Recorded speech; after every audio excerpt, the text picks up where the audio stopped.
Trump का tariff पर नया ट्रंप कार्ड। अमेरिकी सदर का टैरिफ 90 रोज के लिए मुअत्तल करने का ऐलान। मुआशी हरीफ चीन के लिए रिलीफ की बजाय मजीद तकलीफ।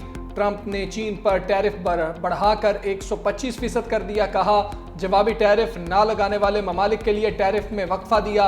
90 दिन के लिए 10% बेस लाइन टैरिफ आयद रहेगा। पाकिस्तान को भी 90 रोज के लिए टैरिफ पर रिलीफ मिल गया। अमेरिका ने गुज़श्ता रोज चीन पर टैरिफ बढ़ाकर 104% कर दिया था। चीन ने जवाब में अमेरिका पर टैरिफ 84% किया था। शहबाज सरकार का अमरीकी टैरिफ पर मुज़ाकरात का मिशन। पाकिस्तान का आला सतह का वफ्द आज वाशिंगटन उड़ान भरेगा। मारूफ कारोबारी शख्सियात और बरामद कुनंदगान भी वफ्द में शामिल होंगे। वज़ीर आज़म शहबाज शरीफ की ज़ेर सदारत अहम बैठक। अमरीका की जानिब से पाकिस्तान पर आयद नए टैरिफ का जायजा। वज़ीर आज़म ने कहा कि अमरीका पाकिस्तान के तिजारती ताल्लुकात दहाइयों पर मुहित हैं। शराकत दारी को मज़ीद मजबूत बनाना चाहते हैं। वज़ीर आज़म की अमरीका को मादनियात के शोबे में सरमायाकारी की भी दावत। वज़ीर आज़म से अमरीकी वफ़द की एरिक मेयर की क़यादत में मुलाकात।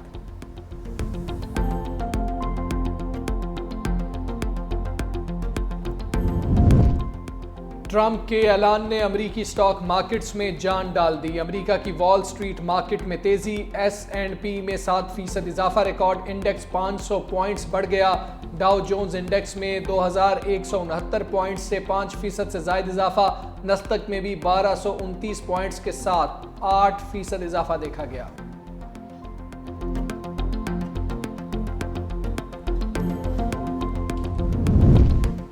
ट्रंप का ऐलान। तेल की आलमी कीमतों की भी उड़ान। ब्रेंट ऑयल में 4.66% इजाफा। $65.75 फी बैरल में फरोख्त होने लगा। अमरीकी खाम तेल 5% से ज़ायद बढ़ गया। कीमत $62.66 हो गई। सोने की कीमत में भी 3% इजाफा।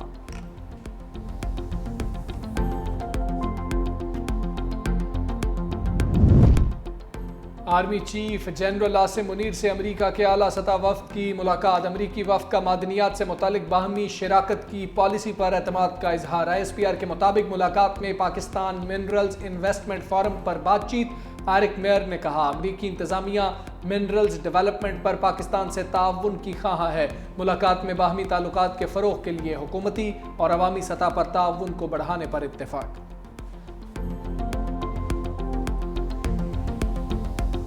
मादियात के हवाले से हमारा सूबा माशाल्लाह बहुत कफील है, लेकिन हमारे सूबे की जो मादियात अब तक जिस तरीके से इस्तेमाल हो रही थी उससे मेरे सूबे को वो पैसा नहीं आ रहा था। ये जो लोगों में कैफियत फैलाई जा रही है कि हमको इख्तियार सूबे का किसी को दे रहे हैं, ऐसा कुछ भी नहीं है। अपने ही सिस्टम के अंदर, अपने ही एक्ट के अंदर हम कुछ बेहतरी ला रहे हैं। इलीगल माइनिंग हम नहीं छोड़ सकते। ये जो हमारे आबा अजदाद ने जंगें लड़ के जानी और माली कुर्बानी देकर पाकिस्तान हासिल किया और सूबा हासिल किया, ये हमारी मिट्टी है, इस पे हमारे आबा अजदाद का खून है। हम अपनी चीजों को ज़ाया नहीं होने देंगे। गैर कानूनी माइनिंग किसी सूरत बर्दाश्त नहीं। मशीनरी जब्त करेंगे। वज़ीर आला खैबर पख्तूनख्वा अली अमीन गंडापुर की वार्निंग। बोले लीज पॉलिसी में तब्दीली नागुज़ीर हो चुकी। इख्तियार चंद अफराद को नहीं दिया जाएगा। मादनियात से मुतालिक पॉलिसी के लिए मकामी अफराद पर मुश्तमिल कमेटी बनेगी। मादनियात पर टैक्स का पूरा हक सूबे को नहीं मिल रहा है। वफाक हमें आईनी हक किस्तों में दे, लेकिन जरूर दे। बानी PTI की रिहाई के लिए भरपूर जंग लड़ी है। जल्द बड़ी पेशरफ्त मतवक्की है।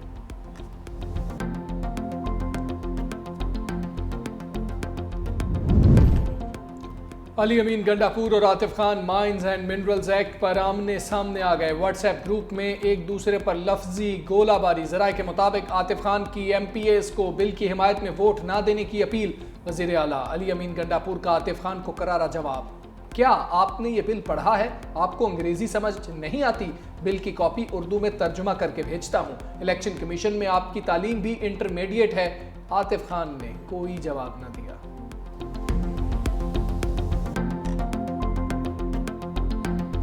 फैमिली से मुलाकात का दिन था, वकला की मुलाकात का दिन था। ये अदालत में तय हो चुका था सबकी रजामंदी से कि नाम दिए जाएंगे, और जिसको चाहा इन्होंने उसको आगे भेज दिया। यानी कि मैं साबित ये करना चाहती थी कल सरकार के हम कादरे मुतलक हैं यहाँ, खुदा न खास्ता। ये अदालत की कोई वक़्त नहीं है। जो हमारे लिए मंजूर नज़र होगा उसको भेजेंगे। कोई ये तरीका भी नहीं है। जब एक चीज़ वाज़े हो गई, कानून में आ गया, अदालत के फैसले में आ गया कि एक SOP है, उसके तहत आपने जाना है, उसके बगैर आपने नहीं जाना, तो ये बिल्कुल गलत हुआ था। किसी को इसकी खिलाफ वर्जी नहीं करनी चाहिए। कप्तान से मुलाकात पर खिलाड़ियों में टकराव। सलमान अकरम राजा ने मुलाकात करने वालों को मंजूर नजर करार दे दिया। कहा सबकी रजामंदी से तय हुआ था, वकला के 6 नाम मैं दूंगा। कल सिर्फ मंजूर नजर लोगों को मिलने दिया गया। आइंदा जिस शख्स का नाम फहरिस्त में ना हो वो मुलाकात ना करे। बैरिस्टर गोहर को मंजूर नजर लफ्ज पर शदीद तहफ़्फ़ुज़ात। कहा कि बानी के बाद सिर्फ मेरा ऑर्डर चलता है, मैं चेयरमैन हूँ, पार्टी मुझे वजाहत देगी, मैं किसी को वजाहत नहीं दूंगा, सिर्फ बानी को जवाबदेह हूँ, मेरे दस्तखत से ही लोगों को टिकट्स मिलते हैं, बानी के एतमाद को कभी ठेस नहीं पहुंचाऊंगा।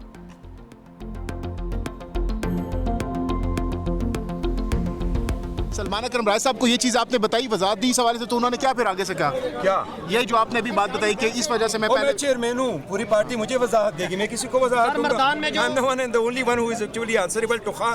मेरे दस्तखतों से टिकट मिलते हैं, मेरे दस्तखतों से इश्यूज होते हैं। खान के बाद मेरा ऑर्डर चलता है और जब तक खान का एतमाद है वही रहेगा और खान के एतमाद को कभी ठेस नहीं पहुंचाऊंगा। जिंदगी देने को आज दे जाऊंगा, लेकिन खान ने अपनी सीट मुझे दे रखी है। जिंदगी चली जाएगी लेकिन ये जान खुदा के बाद खान की है। नवाज शरीफ ने बलूचिस्तान के मसाइल पर किरदार अदा करने की हामी भर ली। सदर मुस्लिम लीग नून से साबिक वज़ीर आला बलूचिस्तान डॉक्टर अब्दुल मालिक बलोच की मुलाकात। मजमूई मुल्क की सूरत हाल और बलूचिस्तान के हवाले से तबादला ख्याल। मीडिया से गुफ्तगू में डॉक्टर अब्दुल मालिक बलोच ने कहा कि बलूचिस्तान 2 दहाइयों से खून में रंगा हुआ है। मामले को सुलझाने में नवाज शरीफ का किरदार बहुत अहम है। सदर नून लीग ने दौरा बलूचिस्तान की दावत कबूल की है। नवाज शरीफ से दरख्वास्त की है BNP मेंगल के धरने और खवातीन की जेलों में मौजूदगी पर अपना किरदार अदा करें।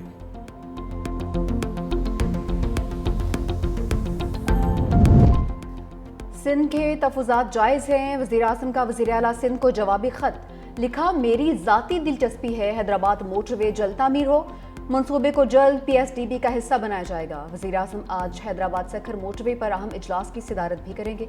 वज़ीर आज़म शहबाज शरीफ से मौलाना फजलुर रहमान का भी राबिता। प्राइवेट हजाज के मसाइल से आगाह किया। कहा प्राइवेट सेक्टर के हजाज कराम की हज अदायगी को यकीनी बनाया जाए। वज़ीर आज़म की मौलाना फजलुर रहमान को हर किस्म के ताउन की यकीन दहारी। वज़ारत ख़ारजा से हुजाज कराम के लिए फौरी इक़दाम उठाने की हिदायत।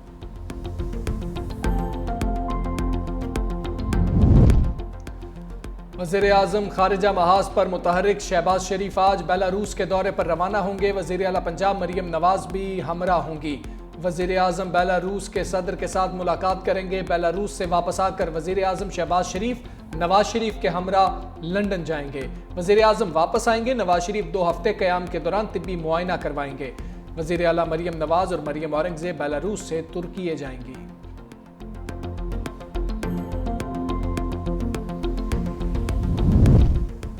पीपल्स पार्टी के सीनियर रहनुमा फरहतुल्लाह बाबर ने FIA से शिकायत और इल्जामात का रिकॉर्ड मांग लिया। FIA ने शहरी की शिकायत पर PP रहनुमा फरहतुल्लाह बाबर को नोटिस भेजकर 28 मार्च को तलब किया था। नोटिस में कहा गया था कि शहरी ने फरहतुल्लाह बाबर पर टैक्स चोरी और बदउनवानी के इल्जामात लगाए हैं। PP रहनुमा ने तहरीरी जवाब में मौक़िफ़ इख्तियार किया कि बुनियादी कानूनी हकूक़ की खिलाफवर्जी के बावजूद FIA के सामने पेश हुए हैं। बताया जाए कौन से ओहदे का नाजायज़ इस्तेमाल किया। इंसानी हकूक़ कमीशन की भी PP रहनुमा फरहतुल्लाह बाबर के खिलाफ FIA इंक्वायरी की मजम्मत।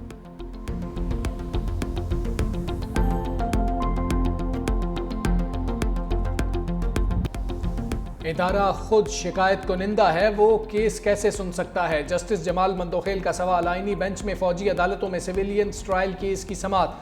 जस्टिस जमाल मंदोखेल ने पूछा, क्या वफाक और सूबों को अपने इदारे पर एतमाद नहीं? अगर किसी को फेयर ट्रायल का हक देते हैं, इसमें मसला क्या है? अगर दहशतगर्द भी जुर्म करता है तो क्या बुनियादी हुकूक होते हैं या नहीं? अटॉर्नी जनरल आईनी बेंच के सामने पेश। कहा, जुडिशल सिस्टम का हिस्सा आप भी हैं, मैं भी हूं, हमने मिलकर इस सिस्टम को ठीक करना है। जस्टिस मुसरत हिलाली ने कहा, अगर कोई जज छुट्टी पर चला जाए तो आसमान सर पर उठा लिया जाता है, यहाँ कोई रेगुलर कोर्ट नहीं।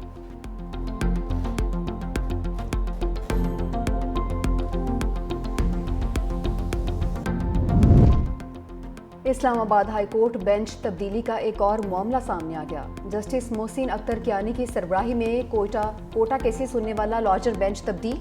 नया बेंच कायम, मकाम चीफ जस्टिस सरफराज डोकर की सरबराही में कायम। जस्टिस खादिम हुसैन सोमरू और जस्टिस इनाम अमीन मिनहास बेंच का हिस्सा। जस्टिस बाबर सत्तार और जस्टिस सरदार एजाज इसाक लॉजर बेंच का हिस्सा थे।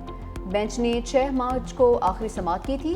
आइंदा समाअत 10 अप्रैल समाअत को मुकर्रर थी। मैदानी इलाकों में बढ़ता दर्जा हरारत। बहावलनगर में पारा 45 डिग्री को छू गया। लाहौर और तुर्बत 40, डेरा इस्माइल खान 38, कराची 36, इस्लामाबाद और Peshawar 35 degree centigrade record. Islamabad समेत कई शहरों में बादल बरस पड़े। मरी में सबसे ज्यादा 29 मिलीमीटर बारिश रिकॉर्ड। ज़ियारत और गिरदोनवाह में मूसलाधार बारिश और यालाबारी। चेरी और सेब के बागात मुतासिर। गंदम, प्याज, लहसुन और दीगर फसलों को भी नुकसान पहुंचा।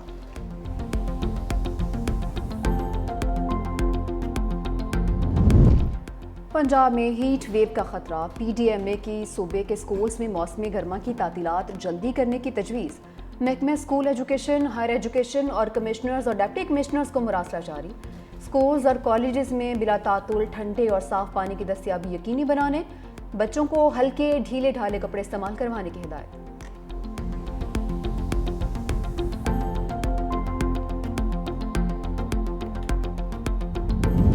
कीवीज के हाथों दुर्गत। पाकिस्तानी बॉलर्स की रैंकिंग में गिरावट। ICC का वनडे प्लेयर्स रैंकिंग का ऐलान। शाहीन आफरीदी 1 दर्जे तनज़ुली के बाद 12वें नंबर पर चले गए। हारिस रऊफ की 2 दर्जे तनज़ुली के बाद 24वीं पोजीशन। मोहम्मद रिजवान 2 दर्जे बेहतरी के बाद 21वें नंबर पर आ गए। फ़खर जमान 2 दर्जे तनज़ुली के बाद 23वें नंबर पर चले गए। भारत के शुभमन गिल की पहली पोजीशन बरकरार। पाकिस्तान के बाबर आजम दूसरे नंबर पर मौजूद। बॉलर्स में श्रीलंका के महेश थिकशाना का पहला नंबर। ऑलराउंडर्स में अफगानिस्तान के अजमतुल्ला उमरजई की पहली पोजीशन। पाकिस्तान सुपर लीग के सुपर रंग बिखरने को तैयार। मेगा इवेंट की इफ्तिताही तकरीब 11 अप्रैल को होगी। मेज़बानी रावलपिंडी क्रिकेट स्टेडियम के स्पुर्द। इवेंट में मारूफ गुलकार अपनी परफॉर्मेंस देंगे। आतिशबाजी का शानदार मुजाहरा भी किया जाएगा।